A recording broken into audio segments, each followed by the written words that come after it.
Okay, இங்கே நான் வரும்போது பார்த்தீங்கன்னா 2020 கரெக்டாக லாக்டவுன் முடிஞ்சு 2020 லாக்டவுன் முடிஞ்சு கொஞ்சம் ஃப்ரீ ஆகிற அந்த ஒரு 1 இயர் போயிட்டு 2021 எண்டில் நான் வந்து தேட ஸ்டார்ட் பண்ணி ஒரு 2 இயர்ஸ் ஒன்றும் தெரியாது. சுற்றி பார்த்தா இண்டஸ்ட்ரியிலன்னு பார்த்தா நம்ம சர்க்கிளில் பார்த்தீங்கன்னா எல்லாம் ஐடியில் ஒர்க் பண்ணுவாங்க, ஒன்று பேங்க்கில் ஒர்க் பண்ணுவாங்க, இல்லை நார்மலாக கார் டிரைவரு.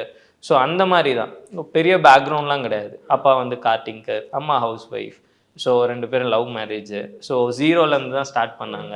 அவங்க கஷ்டப்பட்டு அவங்க ஒரு வீடு. ஸோ இந்த மாதிரி ஒரு பேக்ரவுண்ட் தான். இதில் என்னென்னா, நான் இது மாதிரி பண்ண போகிறேன், ஜாபை விட போகிறேன் அப்படின்னு சொல்லும்போது ஒரே ஒரு ஹெல்ப் பண்ணுறதுன்னா என் தம்பி இருந்தான். நான் ஒர்க்குக்கு போகிறேன், நம்ம லைஃபு நம்மளோட ஃபேமிலி லைஃப் மாறணும் அப்படின்னா அது உன்னால தான் மாறணும்னு இருக்குன்னா நான் வந்து ஹெல்ப் பண்ணுறேன். நான் ஃபேமிலி பார்த்துக்கிறேன், உனக்கு என்ன நீடோ அதை நான் பார்த்துக்கிறேன், ஓகேவா? பண்ணுவேன், நம்பிக்கை இருக்குன்னா பண்ணு. இவங்கெல்லாம் எதுவும் பண்ண